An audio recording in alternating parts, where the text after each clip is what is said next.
There you go. Okay, it just took some time. See, that's that. Thank you. That's just what it gets when you're so much in a rush. Good morning, good morning, good morning. Both those of us here in person and those of us who are online. We trust that you had a tremendous evening yesterday, and now we're back ready for a tremendous day today. So we have something very exciting that we're going to start off with this morning. I sent out an email to all of you to let you know about an exciting adventure that Reach Up is on now with Simply Healthcare Plans. We want to give thanks to Jane Murphy and Marissa Mowat at the Healthy Start Coalition of Hillsborough County, who actually connected us. And we are tremendously excited. Simply Healthcare has supported the Affirming Fatherhood Conference. They are a gold sponsor, and in particularly very excited about the session that's coming up with Dr. Sneed. But there's also something very special that they want to present to us this morning. So I'm just going to ask Vonda Forrester, who is Director 1, HCMS Case Management for Simply Healthcare, to come up, and we can get started with what we would like to do. We also like to ask Lo Berry, who is the President and CEO of Reach Up, and we'd also like to ask Rhonda Rhodes, who is Chair of the Reach Up Foundation, to come up as well. So I'm handing over to Vonda. Good morning, everyone. Good morning. Like Deborah said, my name is Vonda Forrester, and I'm the Director of Case Management at Simply Healthcare. And you'll have to excuse me for reading, but I want to make sure I get everything in. I am thrilled to be here at the Affirming Fatherhood Conference. On behalf of Simply, we are proud to support Reach Up in their efforts to ensure fathers are mentally and physically strong so they can be actively engaged in their children's lives. At Simply, it is our mission to provide world-class care and to improve the whole health and wellness of entire families, including fathers and father figures within our communities. However, we can't do it alone. We rely on like-minded partners that share our dedication to the health and well-being of our local communities. We feel so very fortunate that we were hooked up with this amazing group to support the fathers in our community. At our health plan, we have approximately 11,000 new babies every year, and we know that this is so needed and so happy to be here. And that is why I am happy to present a check for $50,000 to an incredibly deserving organization that is working to equip men and the skills for healthy relationships, especially with their children.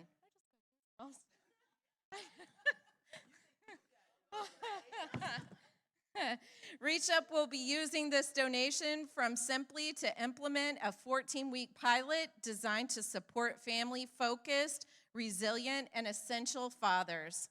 Offered both in person and virtually, this program seeks to give participants from a variety of background, effective tools, and learning experiences that can help them become the best dad or father figure that they can be.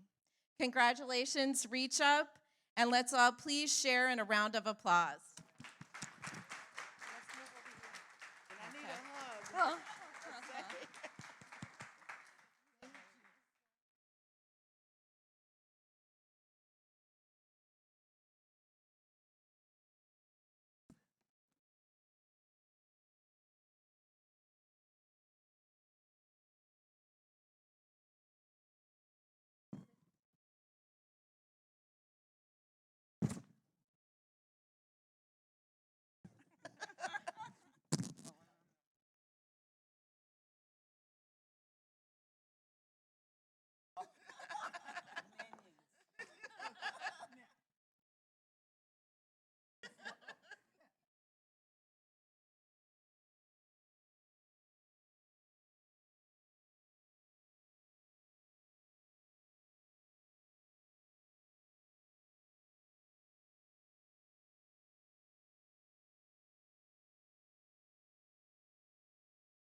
Now it is my great pleasure to introduce our keynote speaker, Dr. Kevin Sneed. Dr. Sneed is a tenured professor and founding dean of the University of South Florida Tenaya College of Pharmacy. He also serves as a senior associate vice president for USF Health. USF Health.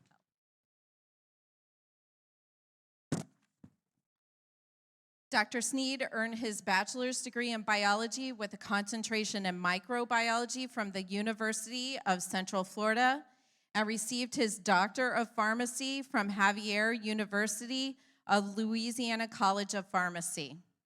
Dr. Sneed is the executive director of We Care, a community-based participatory research entity that strives to bridge the gap of health disparities by educating diverse communities about the processes and importance of research participation. Dr. Sneed has provided over 125 workshops across various digital platforms related to the symptoms, treatment, impact, and the use of vaccines to end the current pandemic to diverse community groups. Dr. Sneed has received numerous clinical and leadership awards, serves on the board of several organizations, and is an active member of his community. Without further ado, I would now like to invite Dr. Sneed to the stage.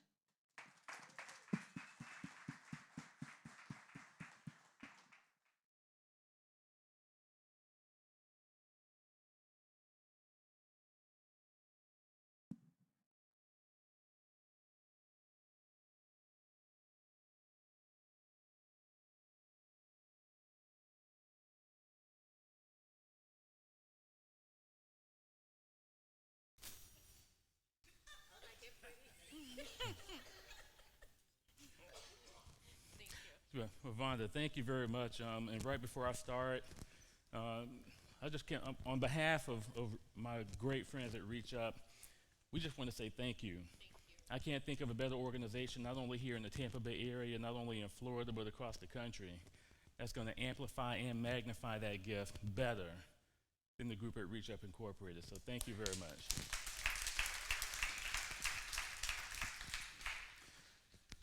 There we go. Just want to thank all of you for coming out today. It's always a pleasure to get in front of a group of people and really talk about, number one, this pandemic. I'm going to spend a few moments talking about that. We will touch a little bit on monkeypox here. But as part of the Affirming Fatherhood Conference, I'm going to start off really with statistics here and really kind of trying to drive home exactly why it's so important that we do the things necessary to be very healthy. You can see the title of my presentation is called Take the Opportunity to Live.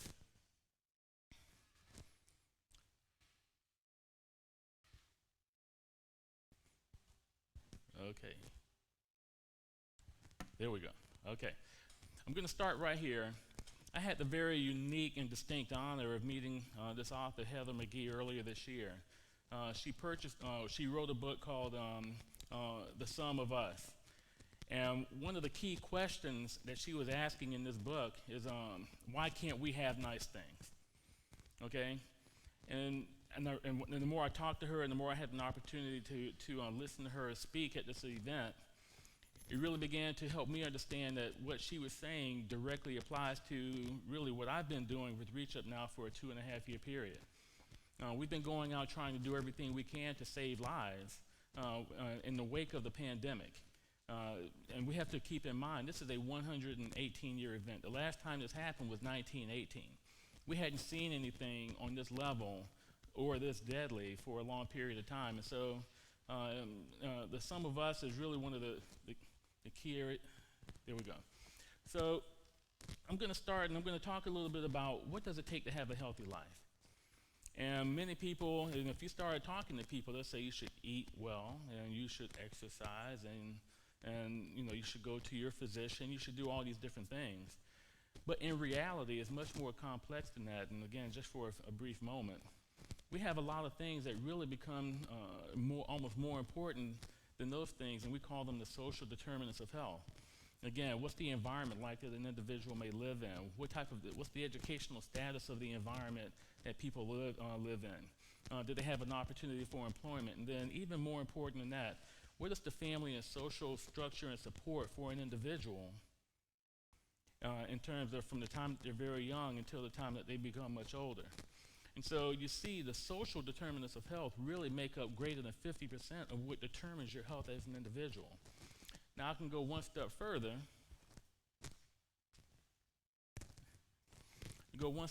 And let's talk about what's happening here in this country. We keep hearing about the browning of the country. And so if you look 10 years ago, Caucasian groups or white groups made up about 64% of the people in this country. African American groups made up right at about 12%, and we saw about 16% of individuals that were Latino. Now we go 10 years later, and the current census tract really shows that overall the African American population has not really increased in great numbers, but we have found a pretty significant increase with our Latino population in the country. And then now we're starting to see that decrease, even though over the 10-year period is pretty modest, of our white population. So they've gone from 64 down to 59%. And the projection over the next 2, 3, and even 4 decades, we'll continue to see these transitions in the population. And so it really does help us to understand that we need to today begin to prepare for what's going to happen for tomorrow. Now we go one step further and we take a look at the age-adjusted death rates that have occurred over the past couple of years in response to the pandemic.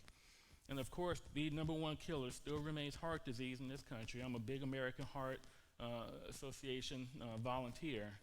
Cancer, number 2, but then look at that, number 3, COVID-19. COVID-19 came along and became the number 3 killer in America of Americans, okay? Now we have to keep in mind, and I'm going to show evidence here in just a moment, it's very sobering to think that something could swoop in that quickly, rise up that quickly above stroke, above Alzheimer's, diabetes, above kidney disease, to become the number 3 killer of Americans in our country. But it gets a little bit more sobering even after that. So in this particular country, in the way that we are right now, with the level of technology that we have, with the amount of money that we spend on health care and a whole host of other things, there should never be a reason or an expectation that life expectancy overall would ever decline. But and by and large, we had not seen that. And so you can see here that on average, the life expectancy is about 77 for all Americans.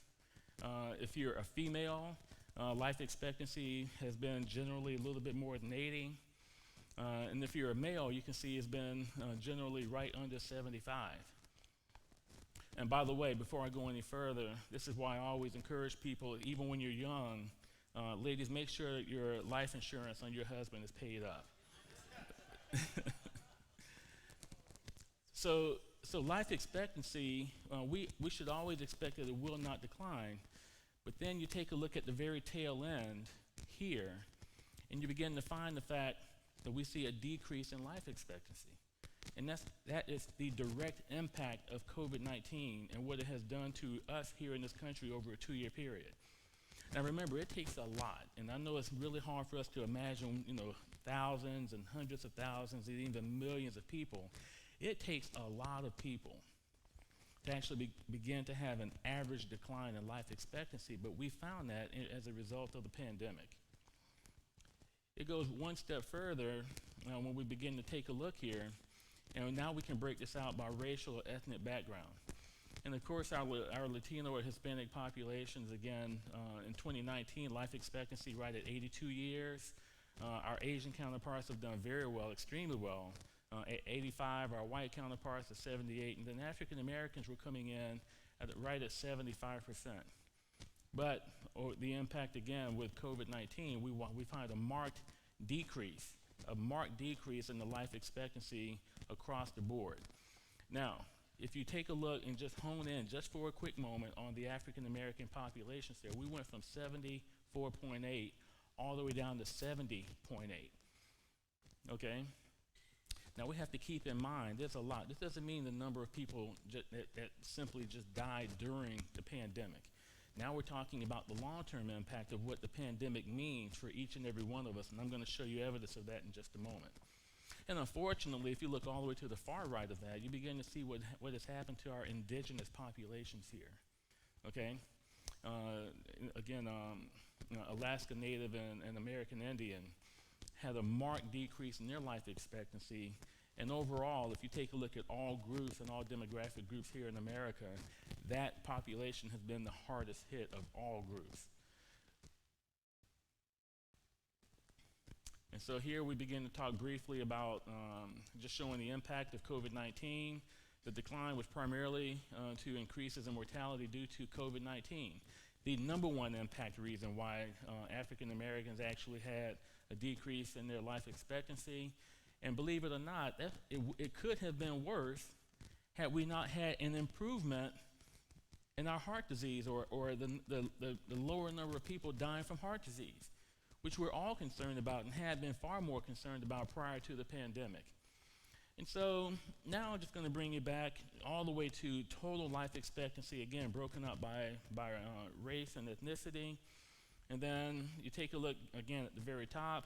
If you're Asian female, the highest life expectancy here in our country.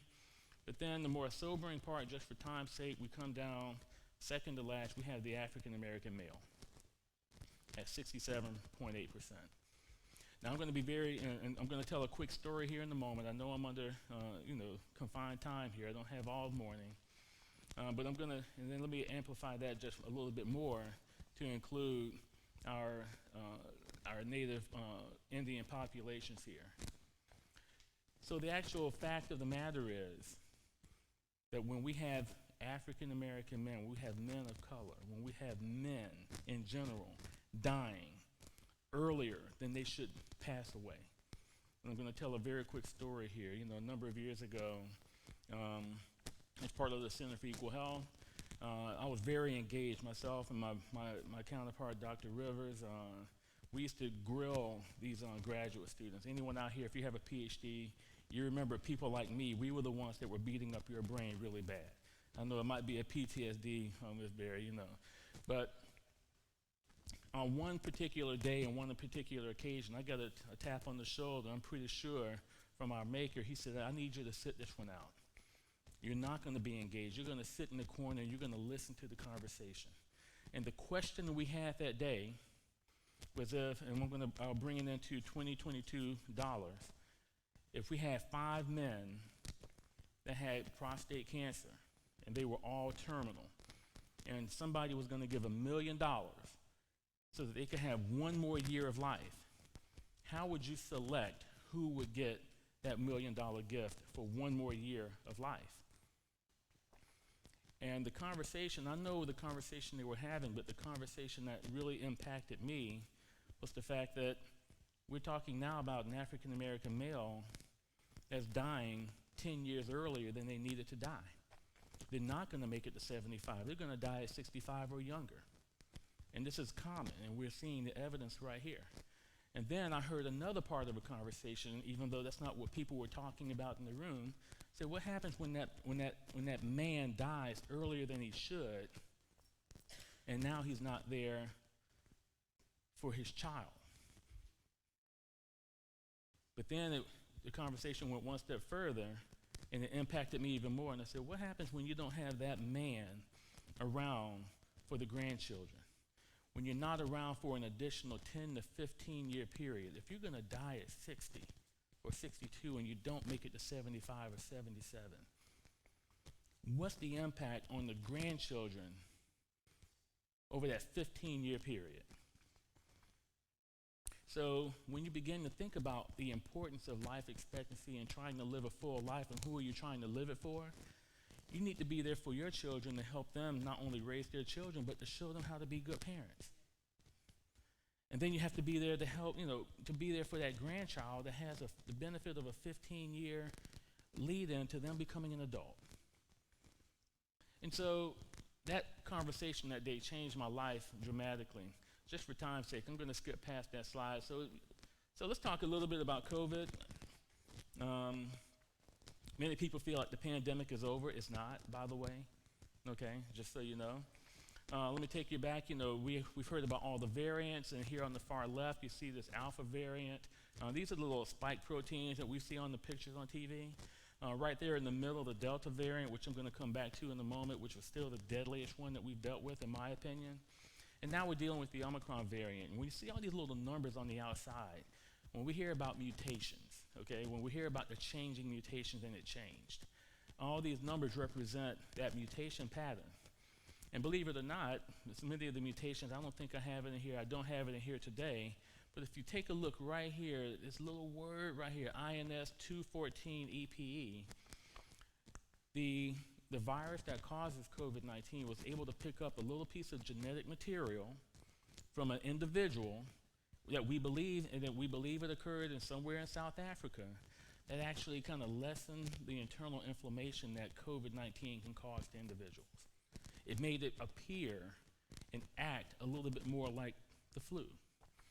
And so what we have found with Omicron is that people are becoming very ill. I'll show you evidence in a moment. But we haven't found the death rate nearly that we had before with either Alpha or the Delta variant. But I want to warn people, death cannot be the measure of whether or not, of how we treat the pandemic. It shouldn't be, I got infected, did you live? And I'll show you exactly why I say that here in a moment.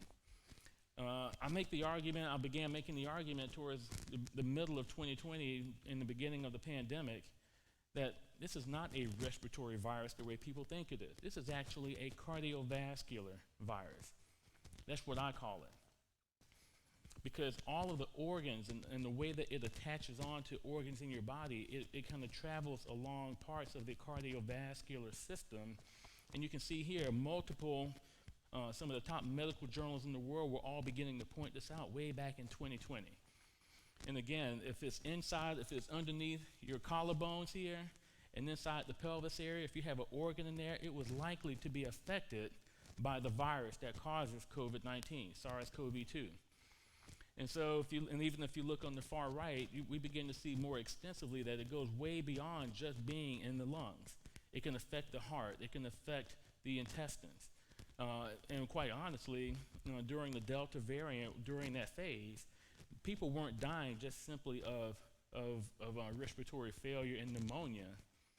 Many people were dying of multi-organ failure. Kidney failure was one of the main things that wound up leading to the death of a lot of people out there. And just to be, I'm not going to be too graphic here, but during that time period as well, gentlemen, we also realized that it can actually affect the reproductive organs in men.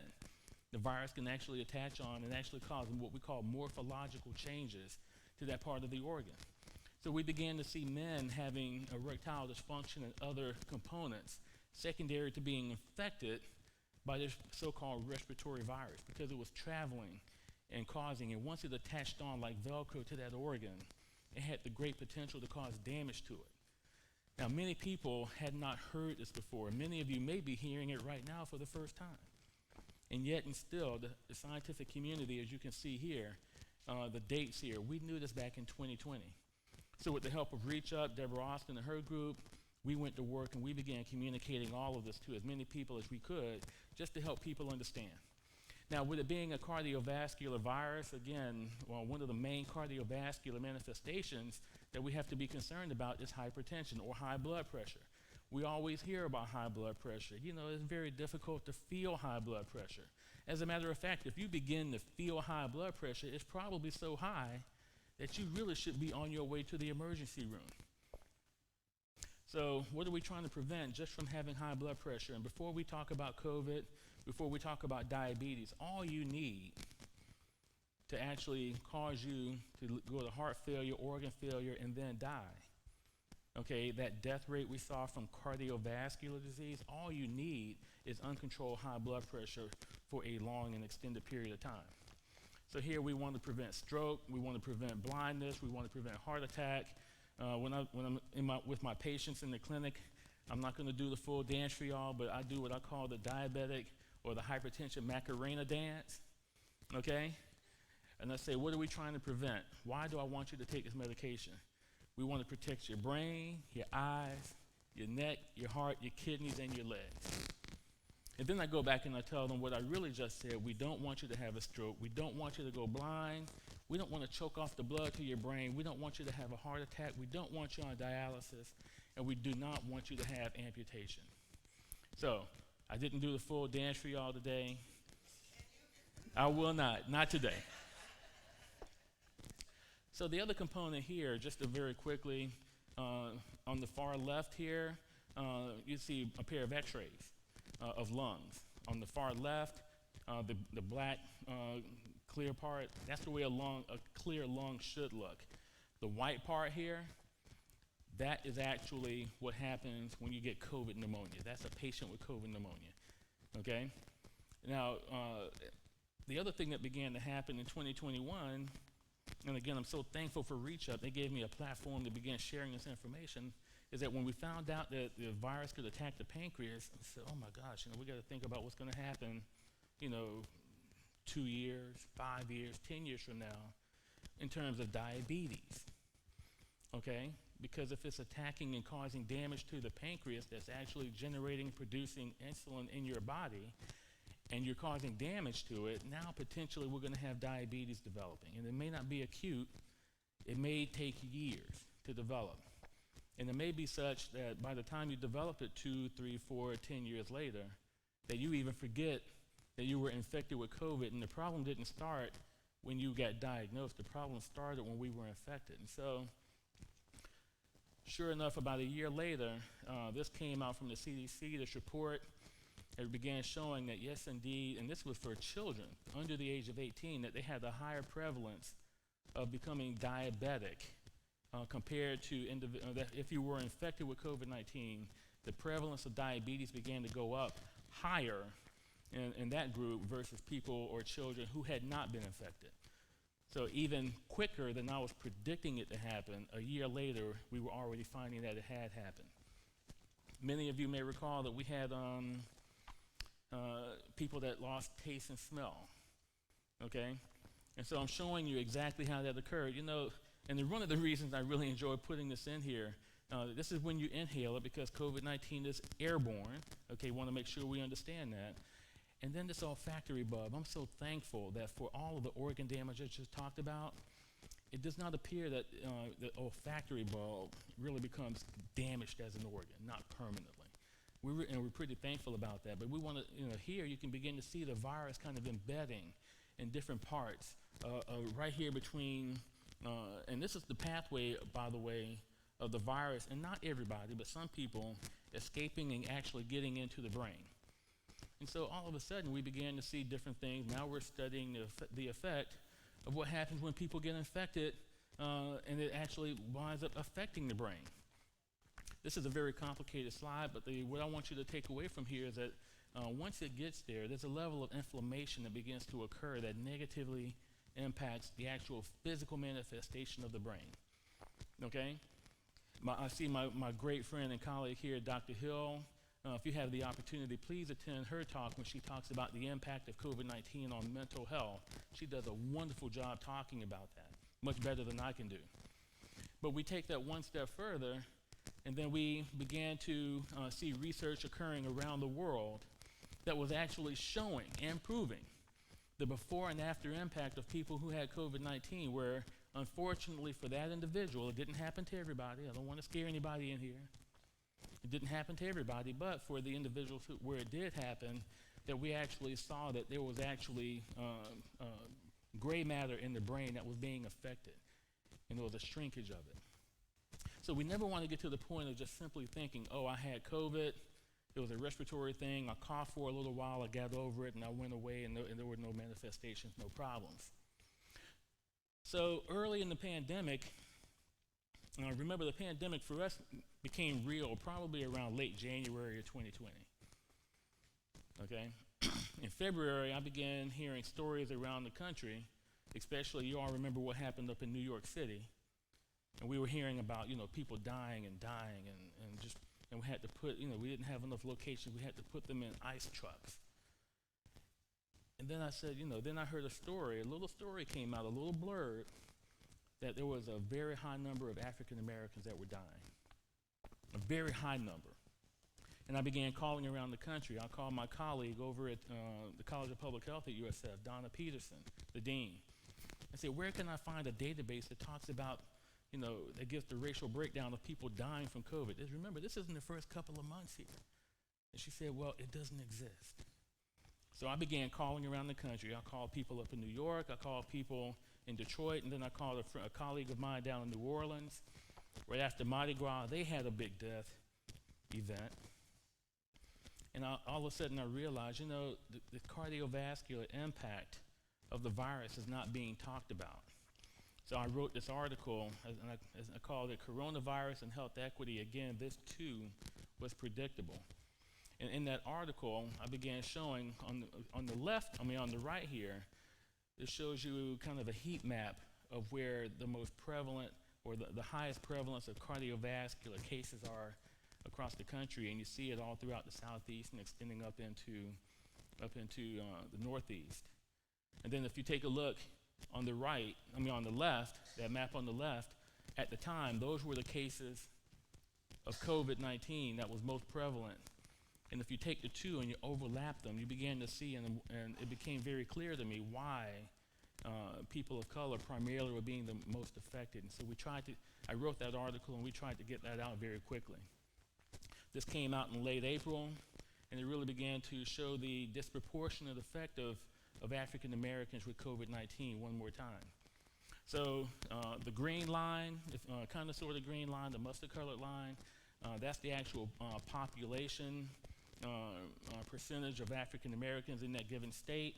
And then the red line beneath shows the percentage of people that were being affected by COVID-19. And in every state here that you see, once again, African Americans were disproportionately affected when it came to COVID in those states. And so we take one more step here, and we go back and we begin to educate people about the cardiovascular nature. If you have diabetes, if you have high blood pressure, if you fall into the overweight or obese category, already you're kind of sort of dealing with this internal vascular inflammation that one more thing, you can't feel it. you just can't feel it that well. And then on the far right, if you become infected, it began to turn on even more inflammation. We called it the cytokine storm. And it was the cytokine storm that really began to cause a lot of that pneumonia in the lungs with the surface area. It was that cytokine storm that caused damage to the kidneys and the heart, this internal inflammation. And so and then here, we just kind of show the prevalence one more time of high blood pressure, okay, in our country. And so the overwhelming message for all of us here is that even though the virus came along, it's a respiratory virus, it's airborne, you inhale it. We saw people day in and day out on oxygen. They were in ICU. We saw all of that. But then the question came up, and I think Deborah Austin said it about a month ago when we were at having a session one night. She said, if we could just get healthier, we would be in a better position to fight this thing. If we could just get healthier, we would be in a better position to fight off a lot of things. So a lot of what we want to do in our lives is going to begin with our health. Again, as my friend Dr. Hill says, our health is our wealth. And so just going to talk a little bit more here. I know people are asking, what about the vaccines? I hear about this new vaccine. This represents the prevalence of now the Omicron variant. Now, everything I just told you, all the scary stuff about the high inflammation, Omicron doesn't cause nearly as much of that inflammation. I don't want to scare people. We just want to be honest. We want to let people know the truth here. And again, you can kind of see there the prevalence. And so the new updated vaccines, of each dose that's given, a portion of it, about half of it, is actually dedicated to fight against the Omicron variant. Okay, it's dedicated to fight against this new Omicron variant, and that's both in the Moderna and the Pfizer. Those are the only ones now available.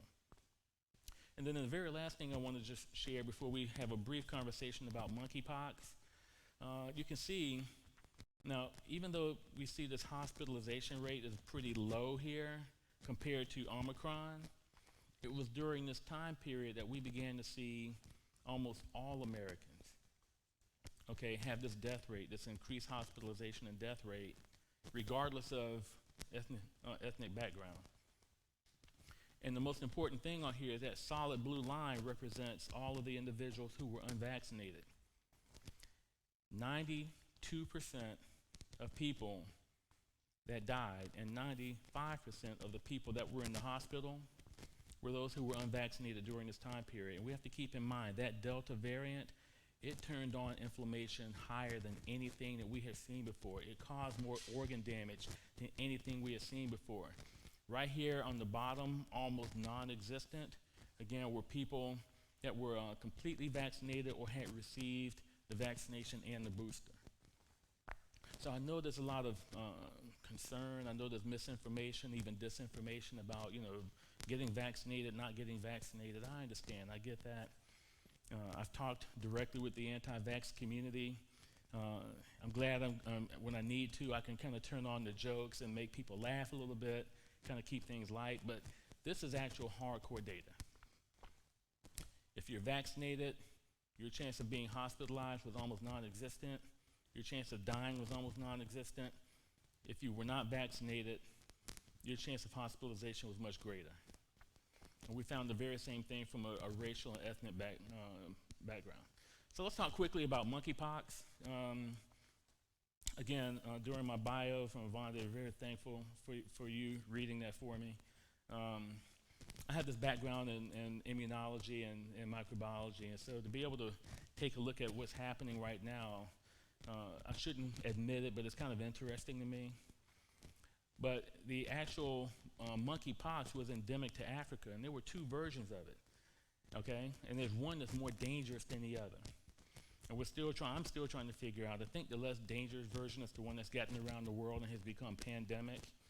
But you can see it started off in Africa, but now has gone all around the entire world. We're very fortunate, by the way, that the cases, if you look up in the top left corner, we're not talking about SARS-CoV-2 or COVID-19 type numbers, fortunately. Now this is data from roughly 3 weeks ago, so I'm sure it's up a little bit. You can see where monkeypox has been located in our country. You can see Florida is number 3, behind New York and California. And this comes from the CDC. This is what we're looking at.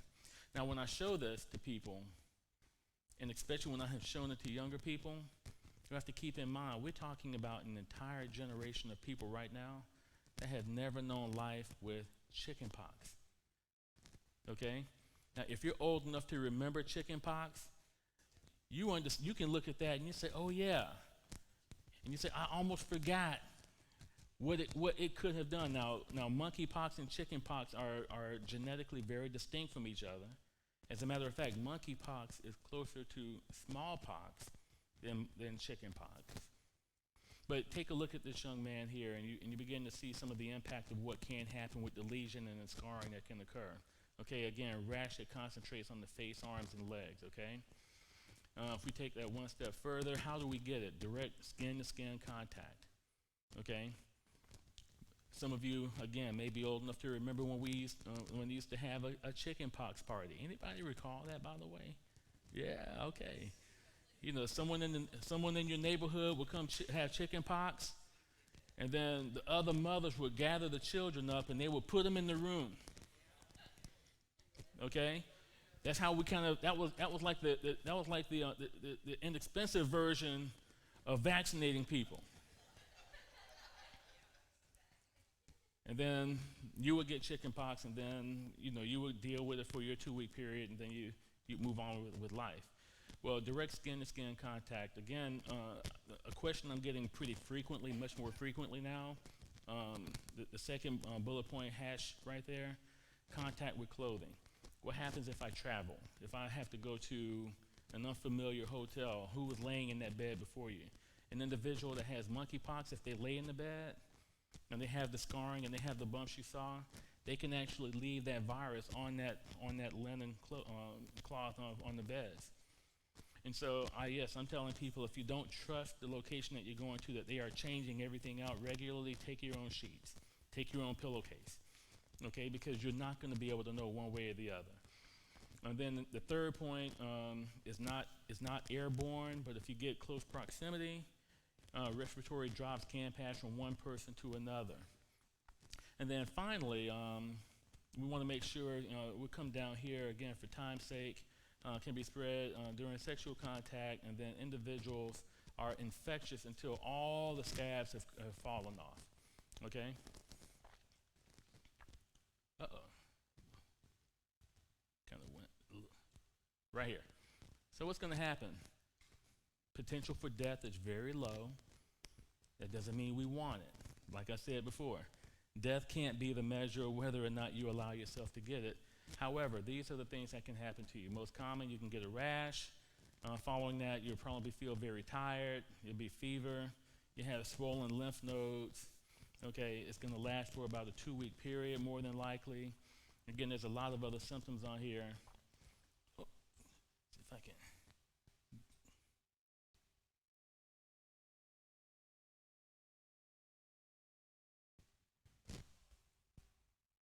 Yeah, we're going to dismiss all. There we go. Okay.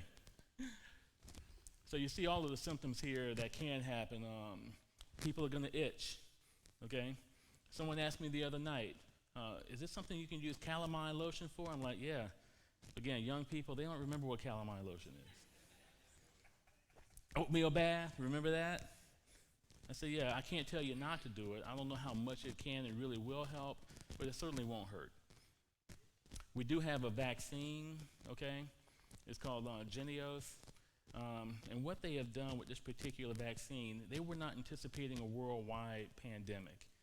So there's not a lot of doses out there. So what they did, they actually took this particular vaccine, which has actually been indicated for both smallpox and monkeypox. Again, they're very related. And they're now giving 1/5 of the dose. So normally you would get 0.5 milliliter shot. Now they're giving 0.1 so they can distribute that to more people, but they have found that to be a very effective means. And then I think the very final thing I'll show you here's where we talk about the dosing. And then for people that do get infected with monkeypox, there's a treatment. It's called TPOXX. Okay, it's going to lessen the severity. Hopefully, kind of not let it run rampant for as long in the body. And we have also found that for people that do get monkeypox, if you catch it early, okay, at the site of first lesions on the arms or legs, if you go and get the vaccine, even after you become infected, it still can attenuate or diminish the impact of the monkeypox overall. And so I think I'm going to pause right there. Again, just to spend a few moments, but I think the overwhelming message that we want to give to everybody here is that yes, we're in a pandemic. The pandemic is not over. Number one. Number two, we want to make sure that we talked a little bit about monkeypox because there's a concern, but cases are declining in our country, around and here in the state. But then overall, number three, and as it applies to the purpose for all of us being here, we need to work harder to get healthy. I can assure you, as sure as I'm breathing air, standing before all of you today on a Friday, a lovely Friday morning, there will be another pandemic. We don't know what it will be, but it will come. Okay? It has no choice but to come because of a whole bunch of factors I will have to take another hour to try and explain. I can't tell you if it's going to be coronavirus. I can't tell you if it's going to be monkeypox or another deadly flu. We don't know what it will be, but we know it will come. But what we can control is our health today. If you have high blood pressure, if you have diabetes, if you have these other conditions, if you are one that says, I know I need to maybe lose a few pounds here and there, now is the time. We actually have to prepare yourself for what may come down the road. And then the final point, and I'm looking out here and I'm going to talk to, I'm a father, okay? I know many of you are, I know many people that are watching also. We have to keep in mind that we have to do everything we can to live. I was talking to a counterpart, and he said, I'm going to do everything I can to live for my daughter. And the final story I'll tell you to try and motivate you. During the pandemic last year, 32-year-old male, unvaccinated, got COVID, went into the hospital, refused to get vaccinated prior to that time, was married. Now he's 32, wife is younger, had 2 little girls. He walked into a hospital, but he didn't come out. He died. And what hit me, I had to take a moment, what hit me the most was the fact that he almost made a choice to leave behind that wife.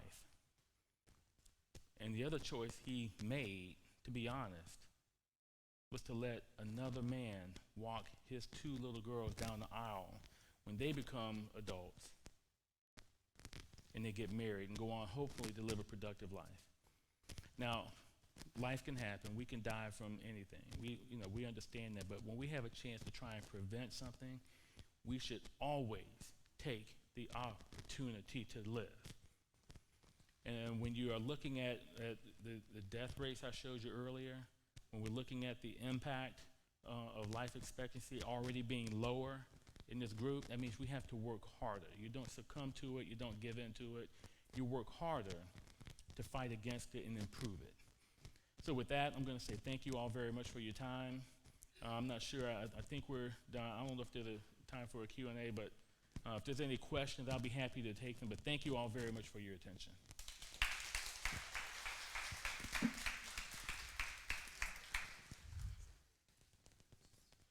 Thank you. We're behind a little bit, but we'll catch up. It's my fault.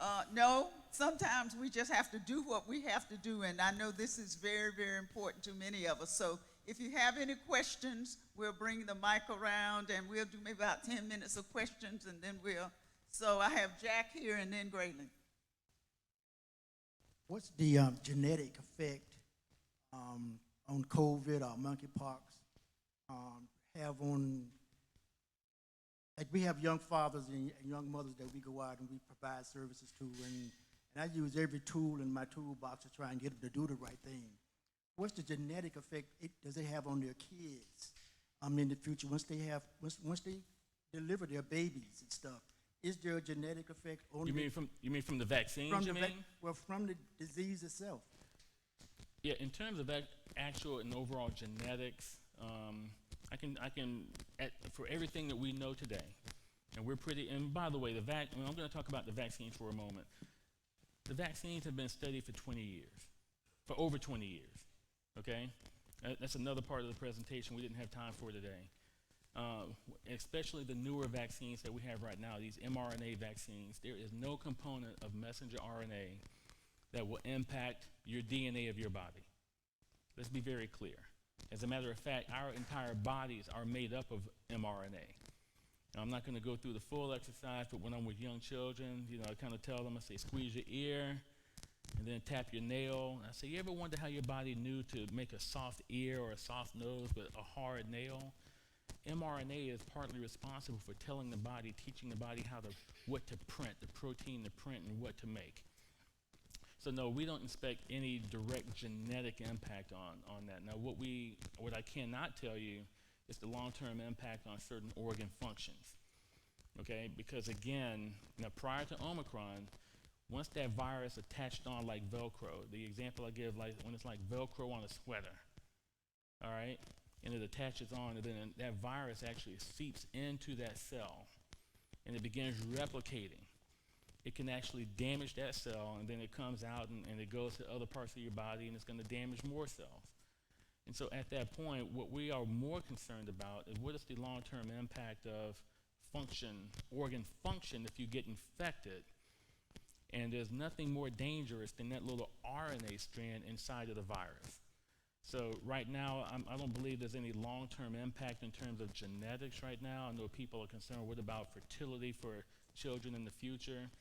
Don't expect or anticipate any challenge with that. As a matter of fact, during the clinical trials, many women were not allowed to be pregnant when they got into the clinical trials, but when they actually got in and had received their 2 shots, a number of women all around the world became pregnant. And doctors descended on these women and followed them. They got like concierge level service. I'm talking Rolls Royce service. Because they wanted to see, well, what's going to happen to the mother, what's going to happen to the baby. Those babies have been born with no problems, and they continue to follow them. They're going to continue to follow them for years. So I think hopefully that you can share that message. It becomes a little bit more complicated after that in terms of what happens if you have more antibodies that become activated. But none of that is worse than getting infected by this particular virus. Yes, sir. You made the comment about health. Yes. People that have underlying conditions, Yes. high blood pressure, diabetes, taking care of their health better. But you don't hear anything about that in the mainstream media about people having to do that. Yeah. Or people in general Right. taking care of their health. Right. Okay? And I think that's a disservice to us as people, human beings, that is not also being put out there, just like the vaccines and everything else. We need to take care of our health better. Yes. I mean, why is that? I can answer that.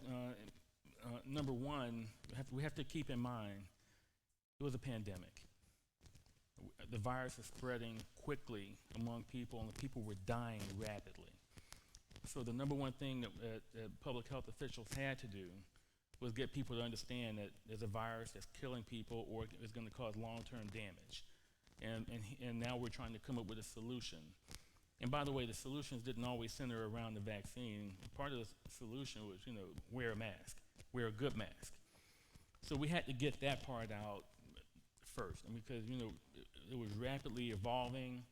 We've had 1 million people die. Now 1.045 million people have died in this country. What you didn't want to do was go out and confuse people to think that in the midst of trying to get people to understand that there's a virus, that better health is going to prevent you from getting infected or be the savior for what's going to happen. Because what needs to happen now, you've had high blood pressure for 5 years. you may not get that under control quickly enough before you become infected with the virus. So I think now, but I can tell you, and again, Dr. Austin, I'm so thankful for her friendship. Thankful for it because she's been with me on 100 of these calls. Once I realized it, that was part of my message. And other people around the country, we have been messaging, but it's been more one-on-one. It's not mainstream media. It's not Facebook, TikTok. But now that we have a lull in the death rate, the infection rate is still fairly high. We still have 350 people a day dying in this country of COVID. But now we're trying to go back and say, don't back off on the public health message of living healthier. And that's why I'm focusing on that here at this conference today. Yeah, I think we may have time for one more question. Oh, okay, 2 more questions. Okay, 2 more. Yes. Good morning. I wanted to know, do we know how long the monkeypox stays on inanimate objects? You know, I don't know. That's a very good question. We during the pandemic for COVID-19, excuse me, COVID-19, we actually did that research, okay, and it was published, and we knew, I could tell you on 4 or 5 different materials how long the COVID-19 virus was going to live there. I have not seen the very same level of data. I haven't seen it. I'm not saying it's not available. I just haven't come across it. I don't know how long it lasts. One thing about the monkeypox versus the COVID-19 virus, the structure of it is much different.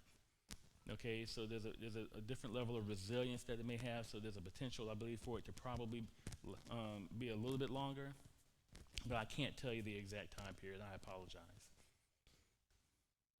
And, well, yes.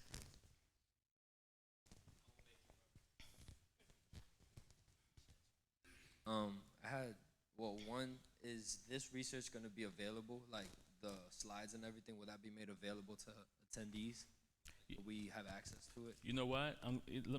Here's where I get a chance to put that's a great question. We planted him with that question, didn't we? They might have paid me a little bit. Yeah. I'm playing. You know what?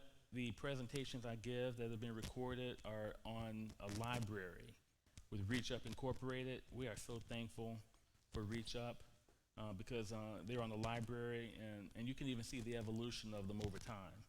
So yeah, so in terms of availability, yes, you can get to it. But Okay, well listen, thank you all so much for the invitation. I'm really thankful for your time.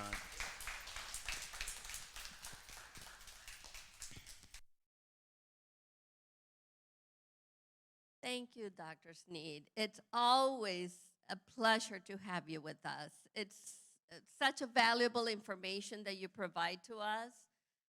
You have updated us from day one, and you keep us updated day by day through WeCare. So if anybody has a chance to go and go in for the next WeCare presentation that Reach Up does with Dr. Sneed, please come. It's free. We have done them at the library. He has done it several occasions.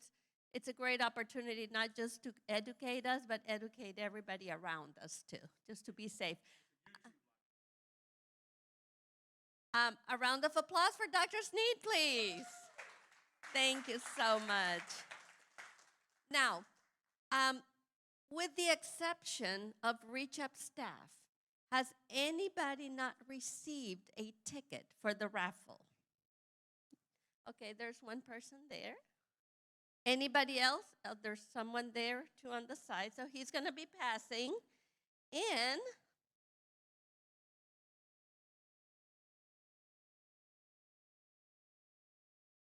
Simply Healthcare brought us 2 beautiful lunch boxes. They're expandable.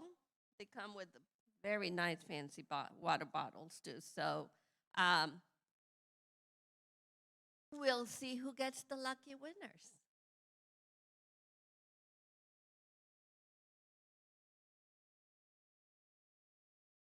So good luck to everyone. Yesterday, whoever was here, yesterday we had something very unique that happened. I asked somebody, Dr. Colby, to pick up a number, and don't you know, he grabbed his own number.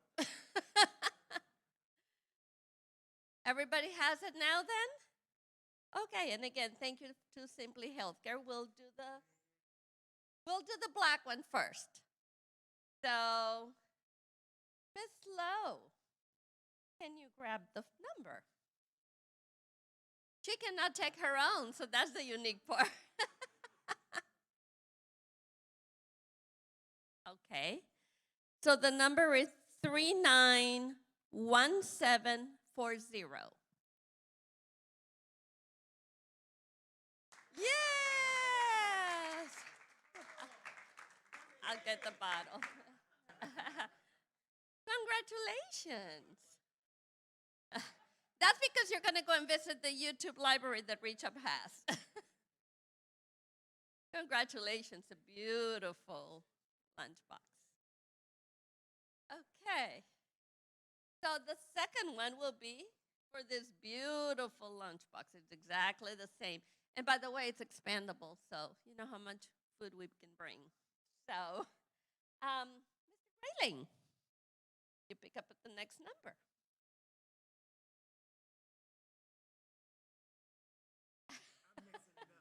He's mixed them up, okay? He wants to make sure it is. Okay, so you want to read the number? 391 726. You need to be present to win. Say it again. Last three numbers, 726.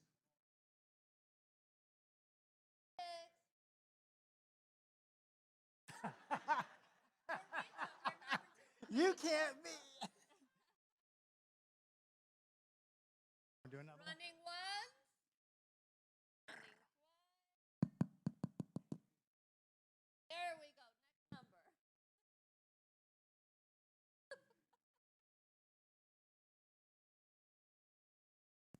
Last three numbers, 722. 722. Oh, Oh, that's you. okay. Okay. Hard one to get, huh? Yeah, I know. It's something with Grayland. This is my last one. But I'll pull it. 727. Yay! We have a winner! Woo! Woo!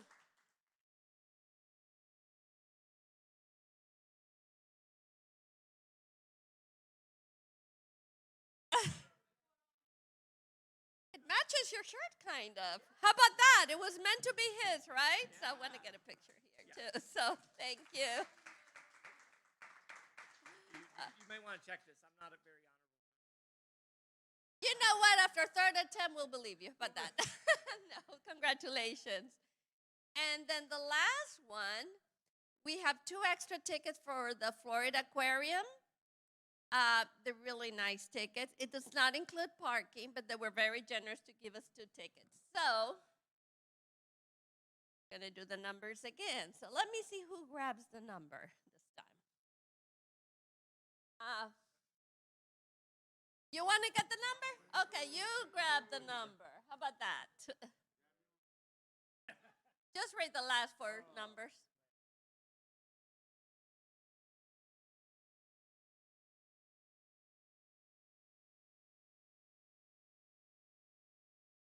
No way.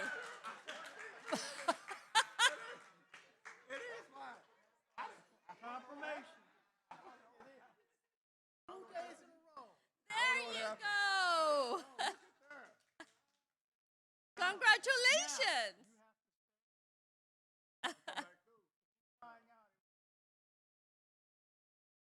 Congratulations to all winners, and thank you for Simply Healthcare.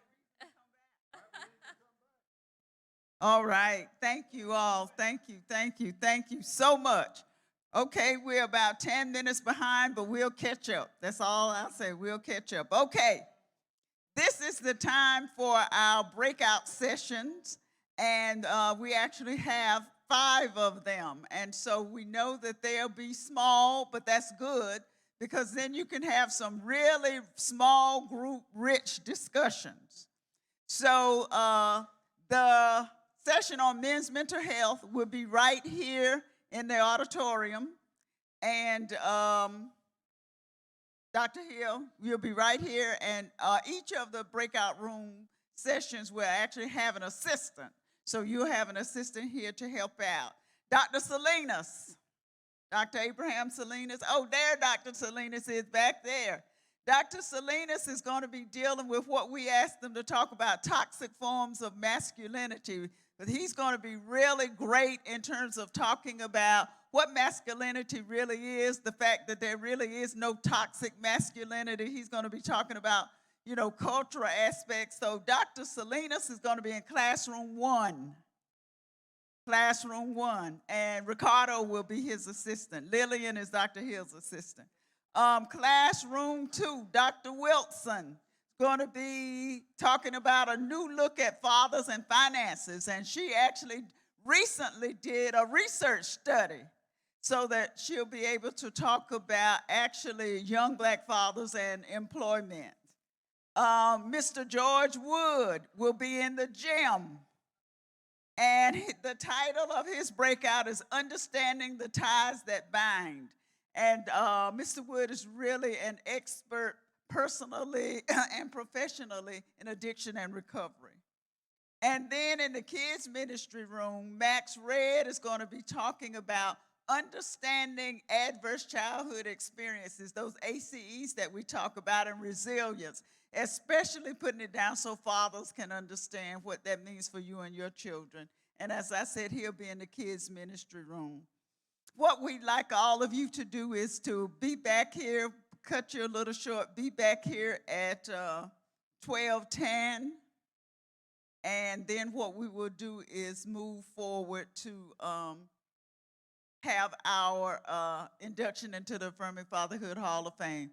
So session leaders and presenters, just kind of shift your time around a little bit so you can make sure that you're back in here at 12:10. And that'll be great because your sessions will be small, so you'll get the opportunity to really discuss a lot of things, and you don't have to, have a lot of people taking a lot of time. So if you all will move to your sessions, please. Classroom 1, Dr. Salinas. Classroom 2, Dr. Wilson. The gym, Mr. Wood, Understanding the Ties That Bind. And the kids ministry room, Mr. Red, with talking about ACEs and resilience. So if you all would go and support those sessions. And of course, Dr. Hill is right here in this room. And Dr. Hill's session is the one that will be streamed to those who are virtual. If you'll go out.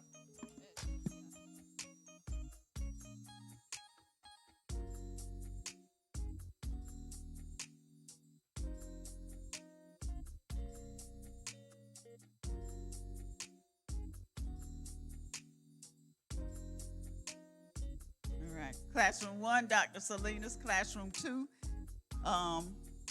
Dr. Wilson, the gym, Mr. Wood, and the kids ministry room, Mr. Red, and Dr. Hill is in here.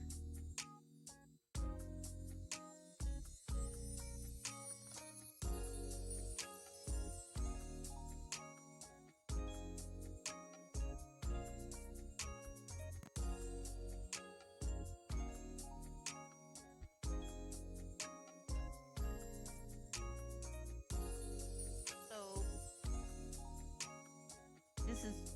I'm Lillian, and I'm introducing this young lady. Okay, this is a wonderful young lady. Dr. Angela Hill is a tenured professor and associate dean of clinical practice in the USF Tanasia College of Pharmacy. She receives her doctorate of pharmacy from from Florida A&M, received her postgraduate training in the neuroscience from the Neuroscience Research Institute. Her whole bio, our paperwork, all of it there, but we won't delay. Dr. Hill. Good morning. So,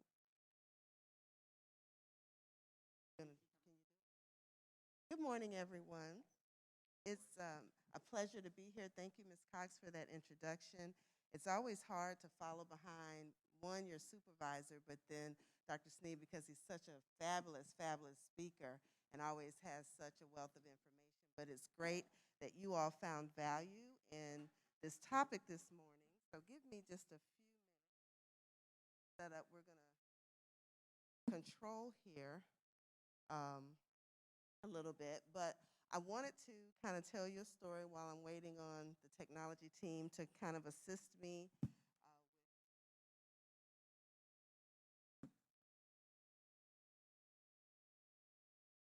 One of the things Ms. Cox didn't get a chance to tell you is that, and we can go ahead, Mr. Morgan, and use the slides that you have showing.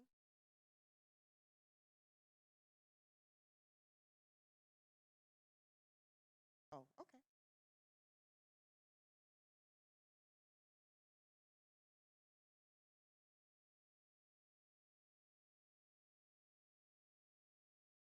But I wanted to kind of start off with a story, because as I was asked to talk about this topic, I thought about a conversation my husband and I had literally about 2 weeks ago. And it was in relation to the fact he just out of the blue, we were watching TV, and he said, he calls me baby, I miss my dad. And I said, oh, I kind of miss him too, and we kept doing what we were doing. And so I wanted to share this picture of him, and I kind of went back and looked for this to today. Hold on, okay. To kind of show you. So the tall, handsome man in the tuxedo is my husband, and beside him is my father-in-law. And I started just kind of thinking and going back, and for him to say that my father-in-law died in 2014, and that was the year our daughter was born, and she was only about 3 months old, and he had a chance to see her exactly one time, hold her one time. And the story behind that is, I have to go back about 14 years or more before that. He had gotten diagnosed with leukemia and had been doing a good job of battling it up until I got pregnant in 2013. And he started having the traditional things. So I was thinking about Dr. Sneed commenting on how we need to manage our health as best we can. And in my father-in-law's case, he did his best, but he had been exposed to Agent Orange back during the wartime, his year of serving our nation, and was exposed, and that was part of the reason he ended up having to leave the military, and the leukemia was the residual of that exposure. So I was thinking about how long I'd known my husband, and we actually met when we were teenagers. I used to babysit for physicians, doctors, when I was growing up in high school, and my husband's uncle, who actually was the provocator for me ending up in pharmacy, was one of the most frequent doctors I would babysit for, and I would be the traveling babysitter, and they nicknamed me the babysitter, but they had other babysitters that would take care of their kids. But in the summers, I would see my husband because he lived in Arizona. He'd be visiting family, and he'd come, and as teenagers do, he'd be trying to kiss me and talk to me, and I had another boyfriend, so I didn't really think about him. You fast forward about 10 years or more, we, get through high school, we both get through college, but we see each other over the years, but never dated or anything like that. But the reason I say 10 years is because that pretty lady that you see in the picture is his mom, and she unfortunately died after a series of cardiovascular issues, to include open heart surgery. So this is about 1992 when she died, and at that point, he and I weren't necessarily close or talking on a frequent basis, but I just was aware that she died. Both of our families were from the same area. So the other pictures are significant because as we we reconnected in 2005 or so. He moved back to Florida from Arizona. And by this point, he's out of college. I'm well on my way. I think around that time, Dr. Sneed, you were at University of South Florida. I was still at FAMU. We weren't even thinking about the Tunisia College of Pharmacy at that point. But I go on, and he makes it known to my mom that he's always had a crush on me. She gives him my phone number. Long story short, he calls, but he didn't call like a man who was trying to talk to you. He'd just be like, how you doing? I'm in town kind of thing. So I was like, okay, I'm fine. Well, lo and behold, the cousins I used to babysit for ended up connecting us and making sure we would end up in the same place at the same time. He eventually told me he had this crush on me. We started dating. We get married, and hence the picture of him and my father-in-law. So the other guys are important because they were all in our wedding. So the gentleman who's in the picture by himself is his best friend. 2 years after we got married, he died from an overdose of drugs. And then one of the gentlemen whom you can barely see his shadow, but he's sitting next to my husband in the orange shirt, he died 2 years later after that. Then I mentioned my father-in-law died, right? And in between there, we lost cousins and family and friends and all this stuff. So by the time he told me he missed his dad, I thought, wow, that's been years. 2014 is now 2022. And I noticed he been kind of sad. So as I was, we talked about it, and I was like, well, how you doing, with it? And he was like, I just miss him. So I kind of left him alone in the man cave, and I felt like he might have gotten emotional after I left, but what he had was this look of I'm strong and I'm okay. So for the ladies in the audience, if you have a man in your life, or a brother, a dad, an uncle, right? Any kind of man, have you been around a man when they wanted to be emotional, but they kind of held it back, right? And so today I thought what we needed to talk about is what grief looks like. We need to talk about the different types of grief, the stages of grief. We need to look at certainly resources and things that are out there to help people, but I really want you to understand grief is really one of the most common forms of depression. And so one of the things Ms. Cox didn't get to share with you is that I've got a career of working in different mental health institutions and areas. And so I've spent a lot of time looking at medications we use to address mental illnesses. And so I'm going to highlight what they can do for people with grief disorders. And why do we need to talk about this subject? Well, it's because what we find is that about half of the people we know really don't know where to look for resources. They oftentimes don't realize that when we don't get people treated appropriately, the residual is that our children actually suffer a lot of times, and that's not necessarily good. And so what we're talking about is an issue where about 2.5 million people in the United States alone every year are dealing with some sort of grief, and that the person that passes, they usually leave an average of about 5 or more people behind that really are tied into their lives. And if you've been a caregiver, anybody been a caregiver, the burden is even heavier. And sometimes you go through, as a caregiver, even feeling almost relieved, that they're either gone and not suffering anymore, but you're probably exhausted and having a world of emotion. And in my work with Alzheimer's patients, I do a lot of work with support groups and stuff. And a lot of times the participants will talk about this is the long goodbye, and the needs of that person continue to grow and grow the longer they have the disease. And so by the time they do leave, they're almost numb from having to take care of all of their needs. But what is actually happening is that they're grieving along the way.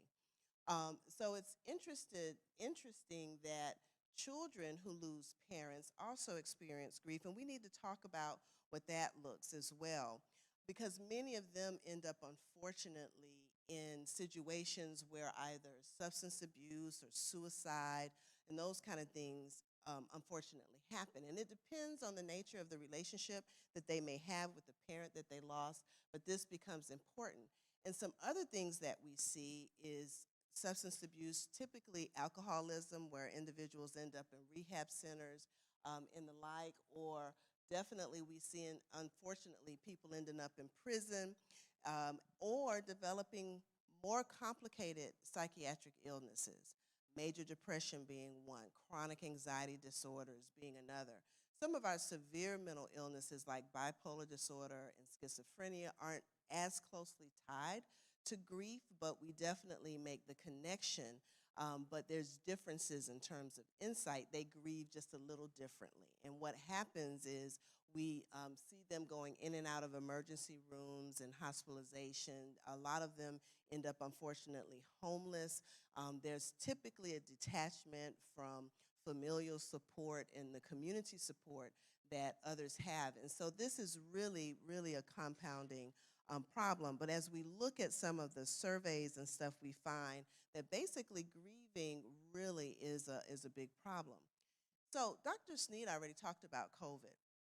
And COVID has caused the most phenomenal amount of grief that we have experienced in our lifetimes.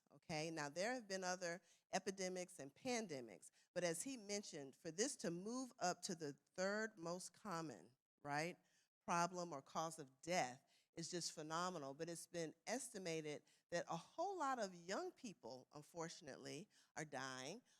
And what we see is that, definitely we're going to be dealing with the consequences of this global amount of loss for years, decades to come. And this is normal. When we had SARS and MERS and Ebola, and even back in the Spanish flu, there's documentation of the mental health consequences associated with these kinds of experiences.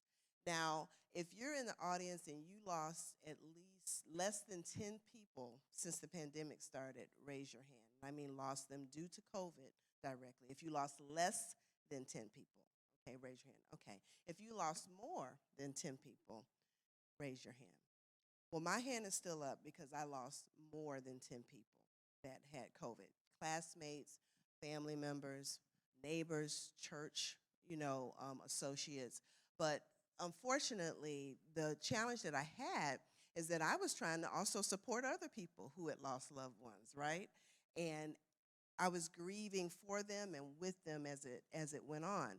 So what we noticed that happened during the pandemic is all of our resources, the hotlines and places, started increasing in terms of number of calls and calls out and issues. So we noticed some of our marginalized populations like the LGBTQ community, et cetera, were starting to report all kinds of challenges, and the services just were being overloaded. They were transitioning at one point in the pandemic. They were transitioning medical beds and psychiatric beds to beds for COVID patients, and so that caused a really, really big shift in terms of continuity of care for people who had severe illness. And this is why we think we saw some of these numbers. Some unfortunate spinoffs also in the context of the pandemic where we saw just exorbitant rises and increases in domestic violence.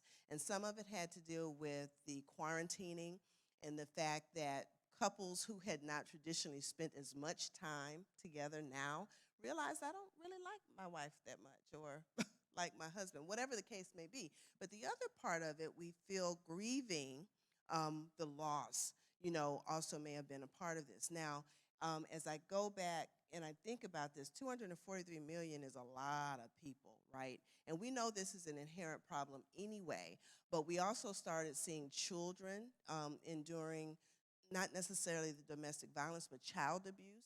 For those children that were left parentless, they ended up in foster homes and places, and there was abuse there, sometimes sexual in nature, sometimes psychological in other cases. So we really, really had some issue. And again, the grieving is still continuing, right? Because there's been some sort of loss. So all of this added to different kinds of stress. And what we do know is that what happens in the mind affects the body or is manifested or reflected in the body. And so what you see are these things like elevated blood pressure and other problems, chronic problems, either being exacerbated or they start developing, right? And so again, the effect of stress is complicated when we have grieving kind of issues kind of going on. So who wants to define what grief actually means? Anybody want to put a definition out there? Because I've been talking about it, kind of describing it, but who wants to kind of put some words in the air for me? Yes, ma'am. Okay, some kind of loss, right? And that kind of hit it on the head. And typically we think of loss of death, kind of like what I've been talking about. But I wanted to kind of show you some other scenarios because it could manifest literally, as a older man who lost a wife that he had for a long time. It could manifest as someone who lost a family pet, and if they're a widower, that may be the only person or being, animal, that's interacting with them socially. It could be someone who lost their job for a long period of time, right?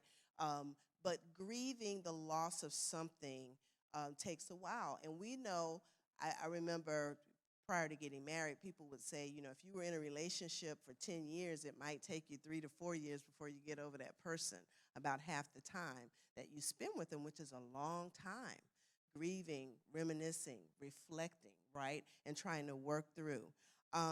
Or you have situations that we see make a lot of movies where, someone you were married to left with someone really close to you. That kind of stuff really does happen. It really does happen. And again, you're wondering, what did I do?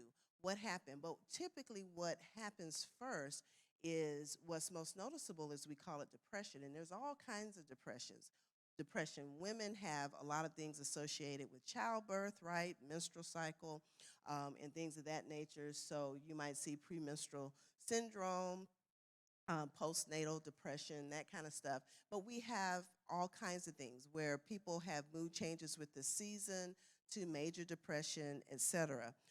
But grief, again, can be a part of that symptom complex, that loss of something that we've defined being a part of why they may be depressed. And so when we look at depression as an overarching umbrella term, we know that people who are married, it's interesting, the genders are opposite. For men who are not married, they tend to be more prone to depression, but women who are married tend to be more prone to depression. And some of that may be with having to deal with role expectations and things of that nature.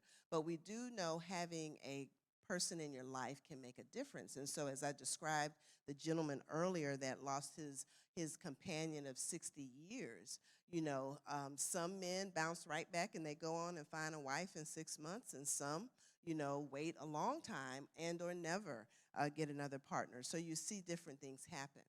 So when we talk about depression, I thought it'd be good for me to kind of point out some of the common symptoms that we see so you can recognize it as you're dealing with your uncle, son, nephew, husband, boyfriend, etc. And then we're going to talk about the differences that rest in between how women manifest and express and men do. But these are some of the symptoms that over a 2-week period, when I'm evaluating patients, I'm looking to see if there have been changes in their baseline. And it might be sometimes appetite, it might be socialization, it may be sex drive, it could be weight changes, it could be sleep. All of these things are important contexts of it. And for a grieving person, we see the same symptom changes as well. Loss of appetite, sleep disruption, socialization. But again, if we have 4 or 5 or more of these kind of symptoms, then we wonder if perhaps there's a need for some kind of intervention. Now, when it comes to mental illness, it appears because women tend to seek treatment for most medical as well as psychological problems a little bit more, it appears that we have more mental illness than men. But the severity of it oftentimes manifests a little bit more differently because men externalize it different. So risky behaviors, their emotional outputs, all of that, again, is simply just because of how they do. Now, what we notice also is a pattern, and I'll talk a whole lot about this, in terms of alcoholism, substance abuse, aggression, and again, risky behaviors. So some of the differences, between the genders that we notice between men and women, I hate to say that men are meaner in general, but that's kind of probably one adjective that would describe a little bit. Women internalize it a little bit more. and we fester on it, and we probably cry, and you see the worry. But men, they hold it in too. And when it comes out, it just comes out in a little bit more aggressive form. And so this becomes important. And sometimes, you'll see other things. And so I put the slides, they look like they say the same, but some of this plays out in vocation and some of the things that we do when we're working. Some of it plays out in relationships. Some of it, as we look at sleep changes, you'll see also guilt versus shame differences there, that fear of failure, the fear of success, or problems with success.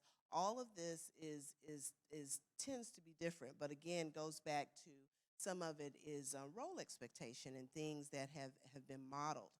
But one of the things that I like to also point out is that depression and subsequently grief may also manifest physically.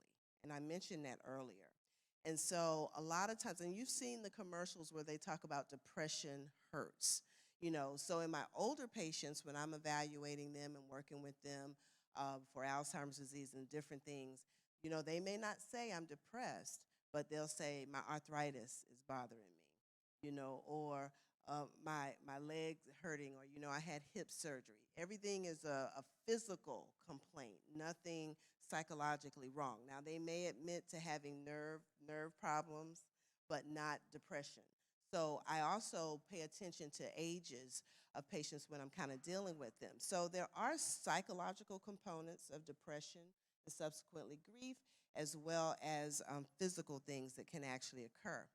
And then what happens when we don't treat it, when we just ignore it? What do you think happens? Well, we see changes or increase in people being worried. So they're a little bit more anxious sometimes. Sometimes there's more substance abuse, self-abuse. This is why we see the domestic violence issue as well. But productivity at work, also is another big thing that we pay attention to. So one of the things we don't want to have happen, but we do see it even in the context of grief, is suicide. And some differences between men and women are women may attempt it more, but men tend to be more successful.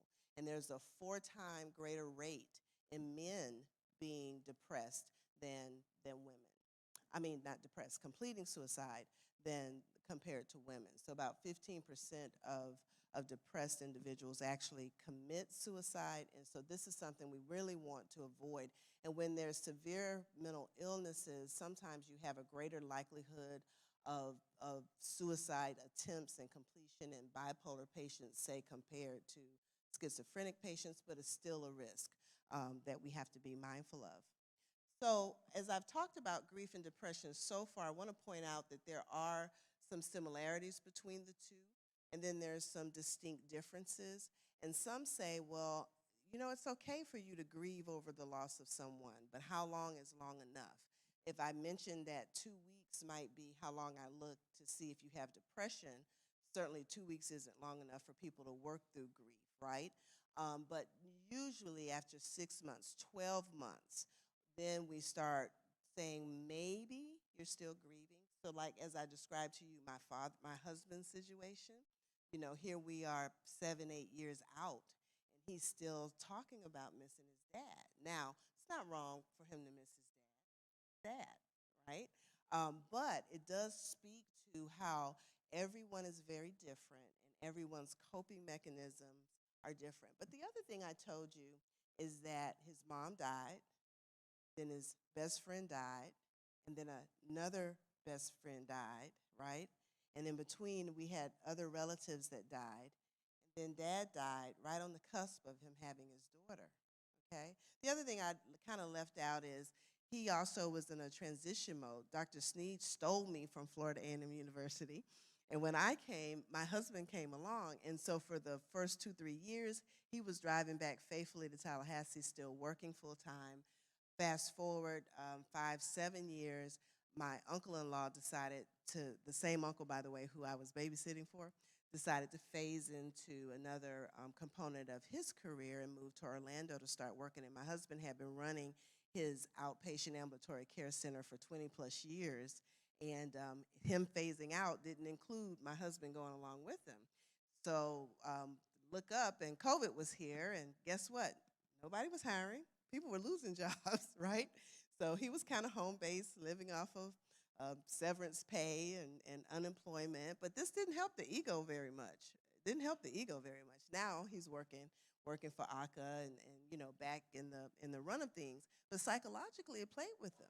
It played with him, and he had a little bit more time to think about missing dad. He had a little bit more time to think about missing his friends and all this kind of stuff.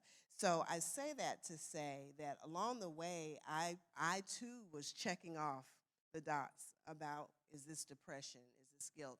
And he is a gym rat. So one of the things he would complain about was neuropathy in the hands. So as I was listening to the gentleman yesterday talking about working out and stuff, so I said, you should tell your doctor to put you on duloxetine, which is an antidepressant that does kind of help with neuropathy and depression.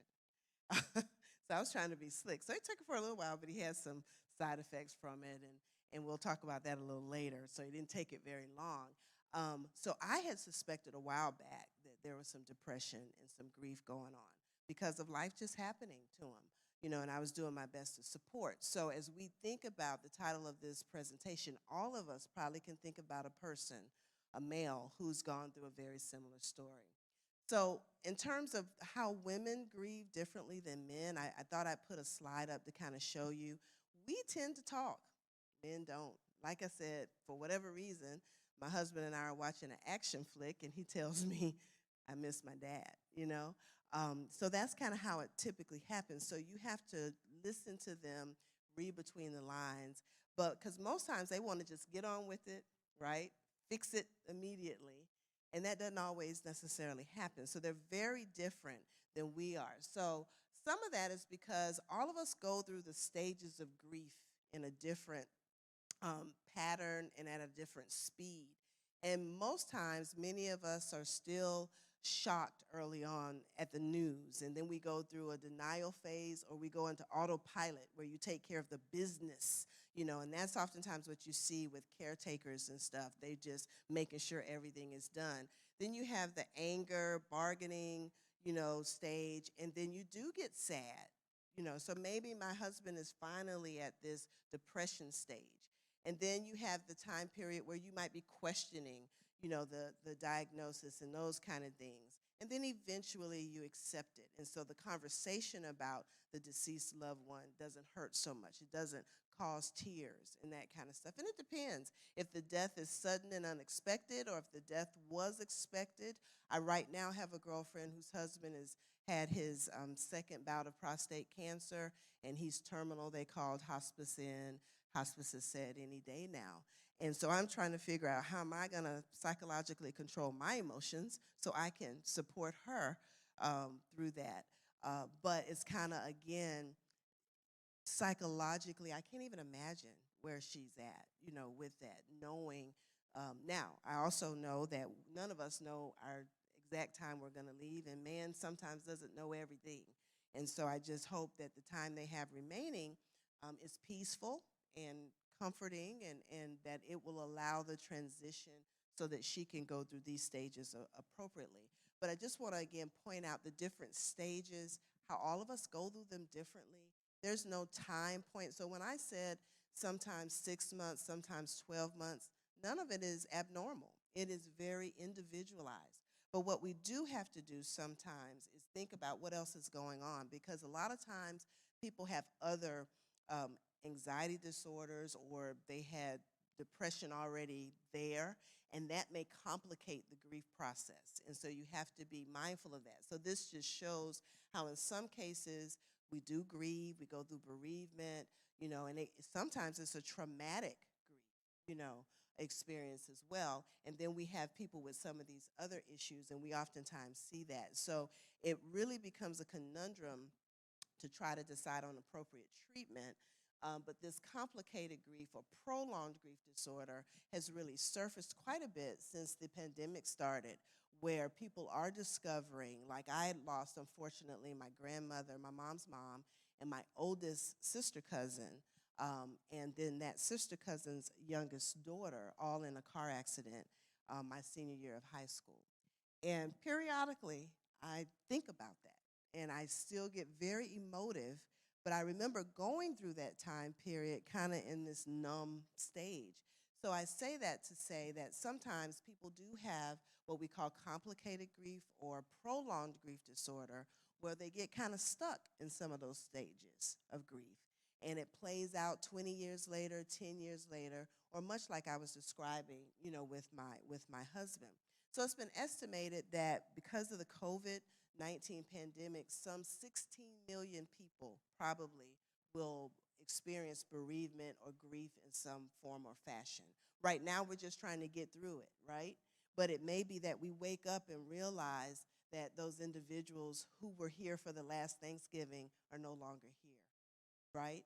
And things of that nature. So it's really interesting. Now, another thing that has become interesting is the concept of continuous traumatic stress disorder, which impacts some groups more than others. And as I have the opportunity to work with Dr. Sneed through We Care, Dr. Austin through We Care, and our focus is on marginalized groups and oftentimes underprivileged, underrepresented, underserved groups, you'll find that they share their story. And this is the African physician, well, writer, who actually coined the term, but he did it based on individuals' life experiences and how you have all these traumatic things that occur, and that feeds into, again, what appears to be almost like a post-traumatic experience. But I want to make sure I clarify that continuous traumatic stress disorder is not the same as post-traumatic stress disorder,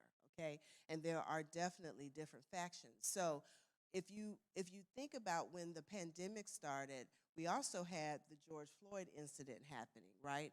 And we had a whole bunch of other social injustice kinds of things that were put up as important as other things. And all of this feeds into psychologically, especially how men process stuff. So when that happened to George Floyd, I remember the day I was with my husband and I saw a tear, drop. One, out of sympathy for George and his family and all of those kind of things. But the fact that this kind of stuff has been going on forever and ever. So it's traumatic in the sense that psychologically, it's something you never forget about, right? And so for any of us who've experienced any kind of disenfranchisement or or problems with society, it is an issue. And so we have to come to a point with all of this that we have to think about getting help. And so continuous traumatic stress disorder, post-traumatic stress disorder, depression, grief, etc. There are all kind of ways that we can treat, and a lot of people don't embrace all of them. And so I want to just kind of present some choices for you to walk away thinking and knowing what they'll do and how they'll benefit you. And there's a lot of things that don't involve medications. A lot of people still do not want the stigma associated with taking psychotropic medications or being labeled as having a mental illness. And so there are things as simple as exercise that can make a difference, or light therapy. Some of these things you may only get a chance to get exposed to because of having access to universities like USF or being in research trials, but for the most part, all of these things can be very helpful. I also want to clarify that with mental illness, be it grief, depression, or whatever, really what we're talking about is the brain having a disruption in normal processes and the neurotransmitters and neurochemicals that typically are in balance and keep us what we call euthymic, where our mood is okay, we're happy when we should be happy and sad when we should be sad. They're kind of out of order. And so some of the key neurotransmitters that we talk about in psychiatry or mental health are dopamine, which helps us concentrate, serotonin, which to some degree helps us enjoy things like sex, but our mood, our ability to eat and all this kind of stuff. Oxytocin is important, especially for women in regards to childbirth and all those kind of things. Norepinephrine and epinephrine we oftentimes think of in regards to heart function, right? But imbalances in all of these or some of these neurotransmitters can result in, again, anxiety, depression, bipolar disorder, schizophrenia, et cetera. So the drugs that we use actually modulate receptors that then enhance or correct the balances. That's all they're doing. Most of them don't cause any permanent harm. They just help us go day to day. But they do require you to take them every day. And unfortunately, they bring to the table side effects that some people don't like to get. So as I talked about my husband taking the duloxetine, it helped the neuropathy, but started messing with his nature. So guess what? That's it for that. That's a very important factor to men. And so I had to respect it too as his wife, right? And say, I understand. But there are other choices and other things. And the great thing about antidepressants is we have so many in different classes. And so, again, if we can get our men to just talk about it and note all of them don't cause the same kind of side effects, but this is why utilizing pharmacists and others to kind of get the help you need really helps. Now, it's also, when you take pharmacotherapy, it's not a marriage. It can just be an affair, or it could be a long enough relationship to get the work done. So some things I want you to hold on to is that individuals like myself make sure we select the right medication, you take it, and if you take it long enough, it really will do the job of correcting imbalances that we need. But the downside is it does take a little while for them to work, and so sometimes we have to do some other things to kind of help them out. I like to pride myself on making sure that these medications aren't interacting with other medications and causing problems that affect sleep or affect appetite or affect the heart function, things like that, especially with men. If there's prostate issues or if there's glaucoma, high blood pressure and stuff, we're going to lean towards certain medications. But as I mentioned, some of them will affect or treat other disorders that are medical, and we can kill a couple birds in one stone. So the great thing about them is that they really kind of help. Now, one of the things that is also interesting is how important exercise is. And I know you hear that all the time, but you know, Dr. Powell talked about it yesterday. It really helps boost serotonin and dopamine and all these neurotransmitters. And it's free. You know, it's one of those things that's free. And certainly when we feel better, we do better, we act better. And there's studies out there showing men that exercise a minimum of 150 minutes a week. Oftentimes that can be the one thing that helps them deal with mental illness, whatever kind it is, especially depression and anxiety. And so I think that's what my husband has done in the context of self-treating. Now, the downside of that is he likes his Hennessy, so I have to kind of watch that too. And I use that as a gauge in terms of how well I think he's doing with his depression and grief that he's not talking out loud about. You know, I kind of pay attention to that. So one of the other, I think, anchors to grief and certainly to any kind of mental illness, sometimes it's a little harder with the severe mental illnesses, but the psychotherapy and behavioral therapies, the cognitive therapies, the things that will tool us with coping skills, and that becomes so important, especially in the context of something like grief. Being able to work through that. If you have traumatic disorders, post-traumatic stress, or any kind of anxiety, that certainly helps. This week, my daughter, it was an interesting week. She was in a little accident with the van that takes her to school. It wasn't her fault. Thank God they didn't get hurt. But a car went in front of them, and the driver of the van had to skid to avoid hitting the car, but someone behind them hit them. And it shook her up really bad. So all week, she just was crying, crying, crying every morning before going to school and coming home. And so I've had to do breathing exercises with her before getting on the van. One day I took her, one day her dad took her, one day my mom picked her up, trying to compromise. But I was like, look, we don't have something, I got to get to work. But no, being compassionate to her, I put a little lavender behind her ear and loved on her, took her to get ice cream one day, but really talked to her about the fact that you could, you know, accidents do happen, you know, and you could get in anybody's vehicle and get into an accident, but we want to make sure that you feel safe. And so we talked it through, and we did a little mind therapy. So every morning we hug and we do our breathing exercises. And that sometimes is a way to get through some of our short-term issues.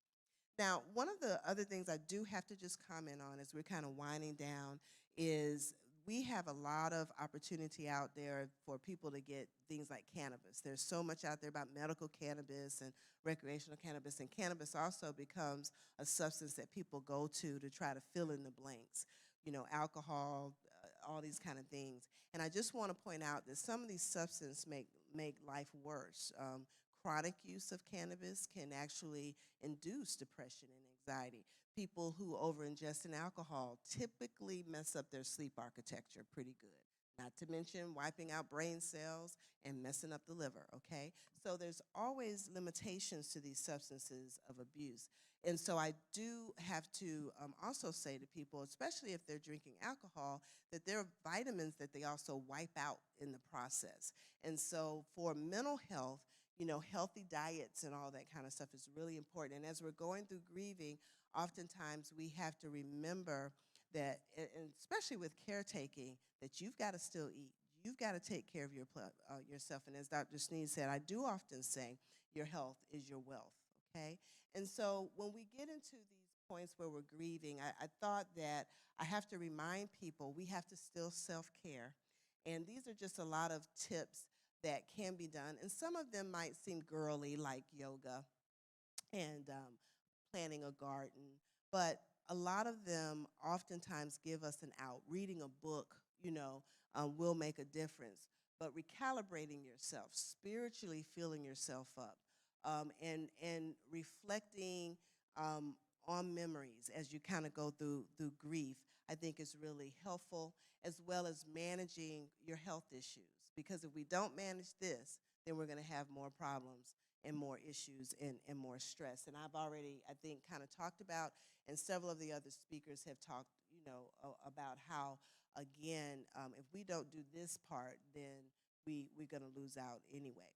So I thought, as I kind of wind down, I'd show you, when you do get the handouts, I have a lot of resources in there that you can use, you can share with other people. There are a lot of national resources that provide information on mental illnesses, information on grieving, depression, and the like. There are a lot of times what I find working with people who are grieving and or have mental illnesses is sometimes their core needs aren't being met. So this 211 number is a place you can go to when people need housing, when they need transportation, and those kind of things. We also have, as of this summer, 988 has become the new hotline number for suicide concerns, and you can call, but we need to make sure people know how to recognize the signs of suicide in that regard. And then there's a lot of other online support resources that help depending on the type of mental illness that you might have. We have mobile apps that you can just download. So the breathing exercises I was telling you I'm doing with my daughter is stuff that I've looked up online to kind of appreciate. And so you can definitely get a lot of this stuff free. Taraji, during the pandemic, actually offered free counseling for African American men who wanted to get help, and through her father's foundation, and so that was helpful.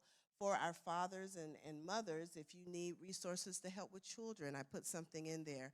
And then one of the things that I'm really proud of is this summer I had the chance of working with Mr. Scarborough, who you'll see later today, on a grief and loss toolkit for fathers.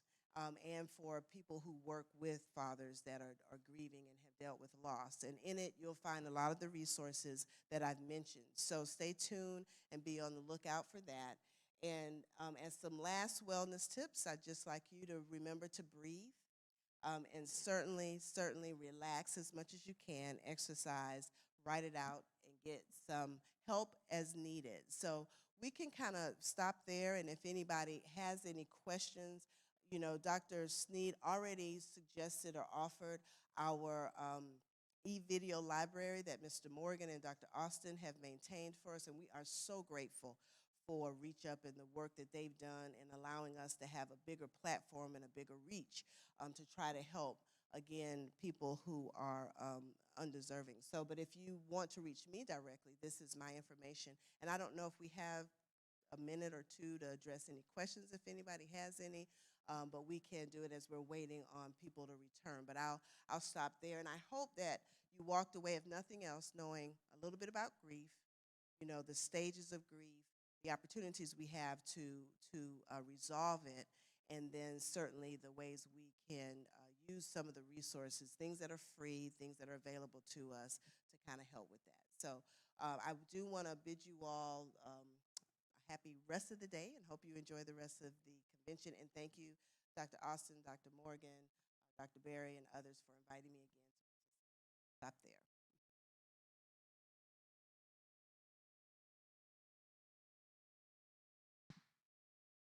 Questions?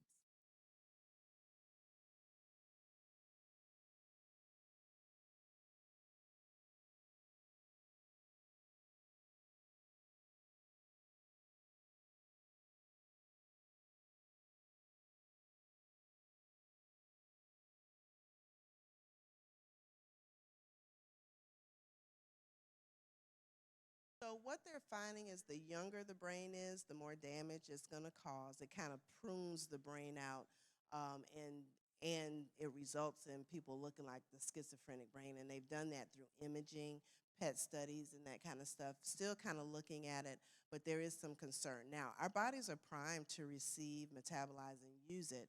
The challenge is that, again, I talked about it causing depression and anxiety, and it can just be kind of overkill, in terms of what it's doing with the receptor activity, because the cannabis does help and touch a lot of other systems that can be helpful, but too much is the issue. And so we're learning how much THC and how much CBD we need to get the benefits without the problems. But you're right. Doesn't mean that people automatically become schizophrenic, but they may be prone to hallucinations and things that remind us of what we see in schizophrenic patients. Oh, I'm sorry. So his questions really was regarding the use of cannabis and whether or not there's causality or a correlation between it and schizophrenia. And so what I was responding to was just saying, yes, there's been a lot of studies looking at imaging and what the brain looks like when exposed to cannabis. Now, keep in mind what we're seeing on the medical cannabis side versus the street use side are differences, and our concern is the amount of THC versus CBD and really how young the brain is. But the more damage seems to right now preliminarily suggest the younger the brain is, the more damage we're going to have. All right, any more questions? Yes, sir. Mm-hmm.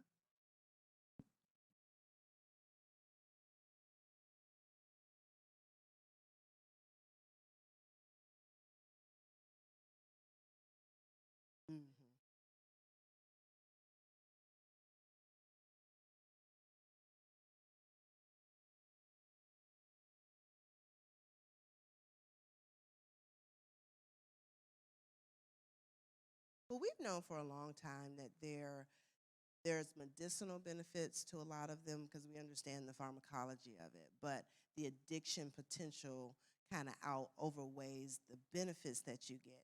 The downside is we need to still do more study to determine how much you need to get that. And because they're Schedule I substances and the risk of aversion and all these kind of things, criminal rates and all that, again, there's concerns there. And it's unfortunate, but we've known that these things are dangerous, and we see it, and that's why we have an opioid crisis, right? And people are now, again, we do have people that feel they're being denied, opportunity to get these things that we know will work, but the damage overall to the brain, the damage to the body, the psychosocial and financial impact really is something that we have to kind of gauge whether or not it's good or bad. So we're not advocating that just yet. All right. Well, I think silence hopefully breeds consent, and I'll stop there. Thank you.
All right, everyone, we're getting ready to start our Hall of Fame awards. Please come into the auditorium.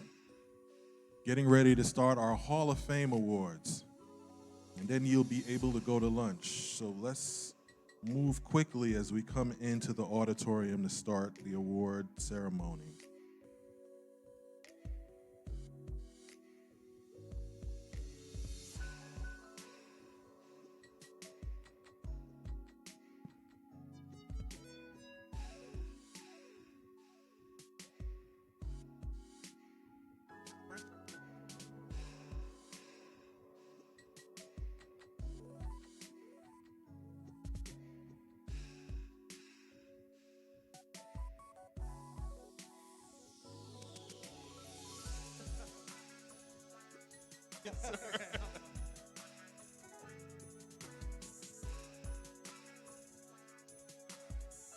All right, we're getting ready to start our award ceremony now.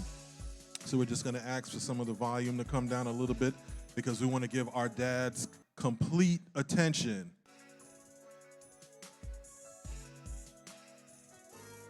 All right, I just want to read something to you before we put the video up on the screen, the slideshow up on the screen.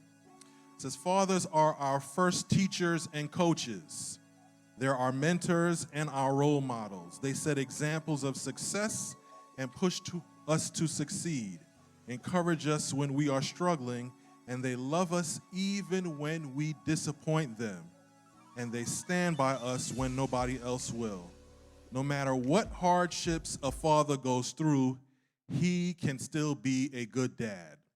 And that was a quote from Barack Obama. So what we want to do, what we do every year at the Affirming Fatherhood Conference is that we recognize fathers who have done a tremendous job in the community and with their families. And we ask people to submit names, and so we have some names that were submitted today, and we want to go ahead and induct them into the Affirming Fatherhood Conference Hall of Fame. And so some of the names, you're seeing them being displayed now on the screen, and we're just going to start calling them up. That screen will just keep going, and we'll just call them up so that you can see them. The first person we're going to call up is Brother Clarence Atkins.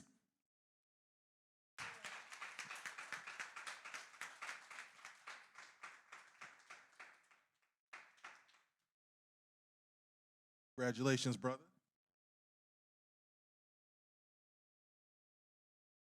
And we're going to get a quick shot here.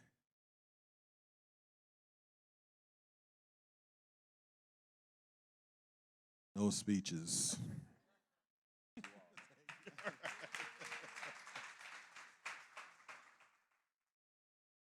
The next is going to be Jeffrey Blair. Jeff Blair.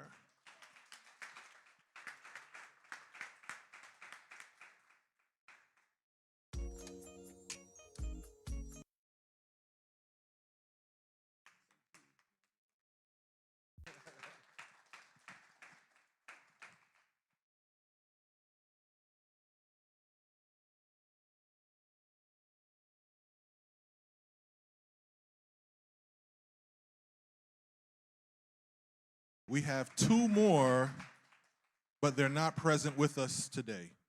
The first one is going to be Pastor Reverend Miguel Masonette. And so he might be watching online, and so we just want to show his award is right here, and it'll be taken to him by one of his people who recommended him, Ricardo Busquets.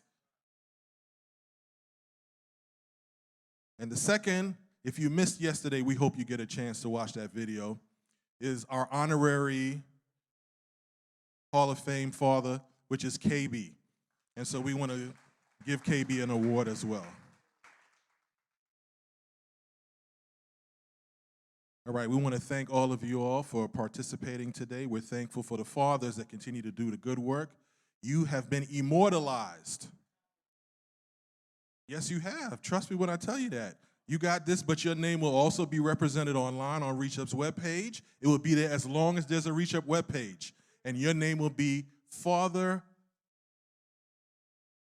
my brain just went blank, Affirming Fatherhood Hall of Fame inductee, all right, for the year of 2022. So congratulations, fathers.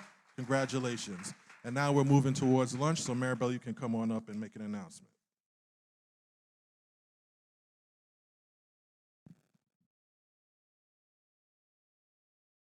Congratulations again.